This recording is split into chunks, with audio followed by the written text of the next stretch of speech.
قذائف صاروخية واختصرت. إنه سلاح مضاد للدبابات طوره الاتحاد السوفيتي السابق. تستخدم أيضاً كسلاح دعم عام. يتكون من قذائف شديدة الانفجار مضادة للدبابات وقاذفات براميل قابلة لإعادة التحميل مع قبضة. أنبوب إطلاق يمكن التخلص منه مستخدم في بعض نماذج RPG. لا يمكن إعادة تحميل الصواريخ. تشترك كل من RPG وإك شرطة 4-7 في العديد من نفس الخصائص، مع الموثوقية وهيكل بسيط دائم ورخيص. تم إدراجه أيضاً كملك أسلحة المشاة في القرن العشرين بسبب خشونته وسهولته في التشغيل. وخصائص القوة النارية القوية لها عنوان مدفع المشاة أو مدفع صغير. بيوردجي شائع جداً في جميع أنحاء العالم، من أفغانستان إلى الصومال، من الشيشان إلى أنغولا. تعتبر قذائف RPG أسلحة شائعة جداً للمشاة والمسلحين المحليين. تم تطوير القذائف الصاروخية خلال الحرب العالمية الثانية. أقوى سلاح في الحرب هو الدبابة. يصبح قتال الدبابات هو القوة الهجومية الرئيسية للجيش. قرب نهاية الحرب العالمية الثانية، تطورت تقنية دروع الدبابات إلى ذروة المستوى التقني في ذلك الوقت، كما لو كان بالإضافة إلى تطوير دبابات أقوى وأسرع وأثقل للدفاع ضد دبابات العدو.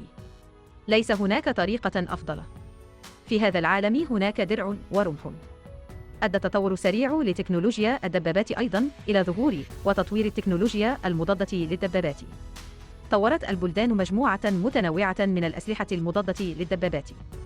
ظهرت قنابل عنقودية وحزم متفجرات ووسائل هجوم أخرى، كما طور تحصينات مثل الأقماع المضادة للدبابات. ومع ذلك فإن هذه الأساليب ليست فعالة للغاية بالنسبة للعدو الذي يتعاون مع المشاة والدبابات. من السهل زيادة الخسائر البشرية بين الناس.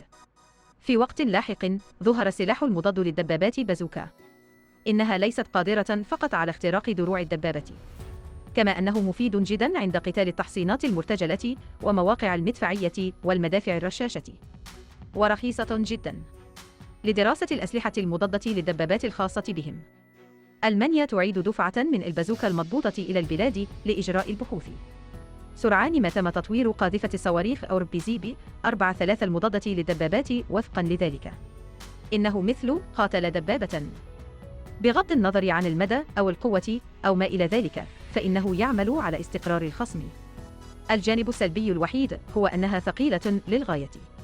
مواجهة للطائرة السوفيتية T-34 والأمريكية شيرمان، أعرب الجنود الألمان بشكل عام عن الحاجة إلى سلاح أخف وزناً وأكثر فاعلية. القسم العسكري الألماني قريباً في مارس 1943 طورت قاذفة صواريخ المضادة للدبابات من القبضة الحديدية. أصبحت الرصاصات ذات العيار الكبير والرصاص الكبير من الأساليب الشائعة للأسلحة المضادة للدبابات. يبدو أشبه بمدفع عديم الارتداد.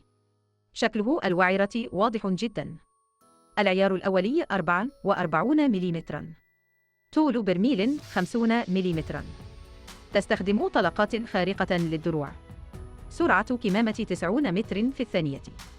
مسافة الهجوم الفعالة هي 120 متراً إلى 150 متراً. يوجد جزء القذيفة والداعم في الرأس الكبير والعمود خلفها على التوالي. مناسب جداً للاستخدام، لأنه لا يوجد لهب ذيل. يمكن للجنود إطلاق النار سواء كانوا يحملون أو مطوياً تحت إبطهم أو واقفين. هذا السلاح المضاد للدبابات للجيش الألماني جعل الجيوش الأمريكية والسوفيتية بائسة. نهاية الحرب العالمية الثانية. السوفييت يضطهدون من قبل الألمان. عادوا إلى مسقط رأسهم كل ما هو مفيد وعديم الفائدة من الألمان، من بينها جهاز تيكين 250 الجديد الذي لا يزال في مرحلة البحث والتطوير والتصميم. طور قاذفة الصواريخ الخاصة به كان يعرف في الأصل باسم RPG شرطة 44. سميت على اسم تاريخ الصنع. تم تصميم السلاح ليكون أصغر وأخف من القبضة الحديدية. اكتمل التطوير بشكل أساسي بحلول نهاية عام 1944. تمت إعادة تسميته بأوربيج شرطة 1. تختلف عن الاسم الشائع في الغرب.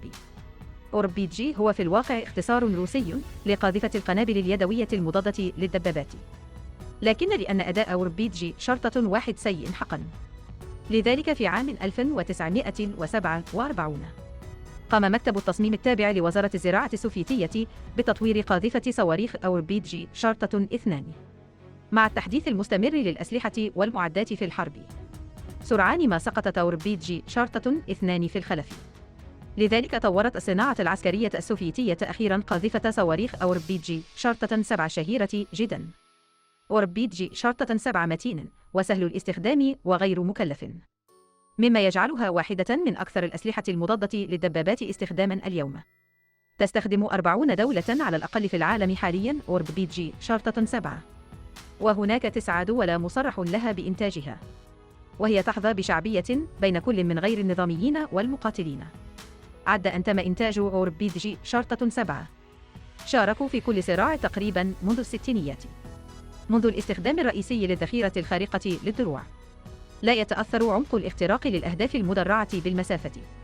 لا يزال عمق الاختراق مضمونا ضمن النطاق الفعال، وهي تستخدم قذائف ترادفية خارقة للدروع بيجي شارطة 7 فيور. أعماق اختراق تصل إلى 600 ملم مع درع تفاعلي و750 ملم بدون درع تفاعلي. أنبوب الإطلاق مصنوع من سبيكة فولاذية لتقليل الوزن. في وقت لاحق تمت إضافة محرك مدى الصواريخ. سابقتها أوربيجي شارطة 2 تعتمد كليا على سرعة الكمامة التي يتم الحصول عليها عن طريق احتراق الوقود الدافع في أنبوب الإطلاق كقاذفة فردية فائقة العيار.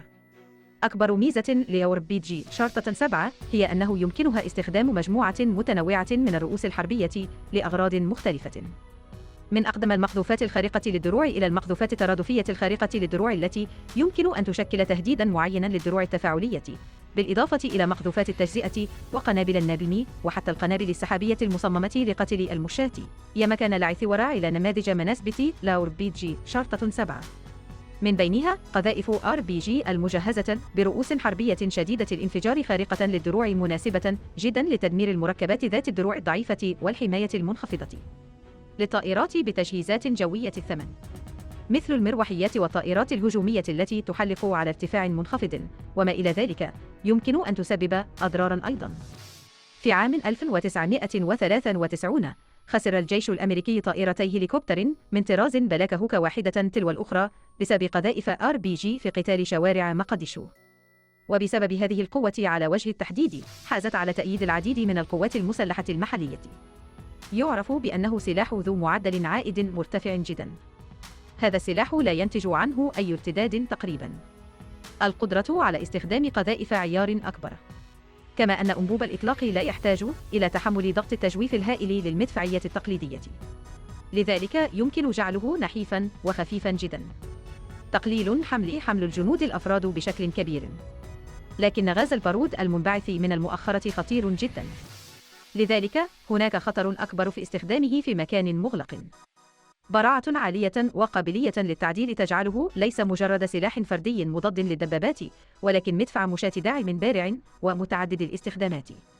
لكن قذائف أوربيجي لا تخلو من عيوبها بسبب الهيكل الخاص والوزن الثقيل للصواريخ التي تطلقها. شديد التأثر بالرياح. الدقة تتناقص بسرعة مع المسافة، عادة ما يتطلب عددا كبيرا من الطلقات بالقرب من العدو، ولا يمكن التعامل مع الدروع التفاعلية بدون الجزء القتالي الترادفي. بمجرد أن يلامس الرأس الحربي الدروع التفاعلية، سوف ينفجر البارود المضمن في الدروع. قوة الارتداد لانفجار الدروع سيقلل الضرر المباشر الناجم عن اختراق الرؤوس الحربية للصواريخ. بالإضافة إلى ذلك، كانت الصمات المبكرة أيضا غير موثوقة. أثناء معركة هيو فيتنام في يناير 1968، كانت هناك حالة حيث أصيبت دبابة بيئة M48 ب120 قذيفة RPG، وكانت لا تزال تقاتل. في حرب العراق في مارس 2003 هناك أيضا سجلات لدبابات تشالنجر 2 التي تعرضت للضرب بأكثر من 70 قذيفة RPG في مواجهة واحدة، ولا تزال قادرة على الهروب بأمان. صواريخ الإنتاج المبكر. سيتم إنتاج كمية كبيرة من المواد الحمضية بعد وضعها لفترة طويلة. يمكن لهذه الأحماض أن تسبب تآكلاً شديداً للصمامات الكهروإجهادية الهشة وأسلاكها، تسبب في فشل الصاروخ. تم حل هذه المشكلة عن طريق تحسين صياغة الشحنة والتحول إلى فتيل أكثر موثوقية. على أي حال، كسلاح فردي عملي للغاية وغير مكلف، مثل بندقية أوتوماتيكية من سلسلة عكته. النزاعات المسلحة الدولية منذ ظهور RPG والحرب غير المتكافئة تلعب دورا لا غنى عنه.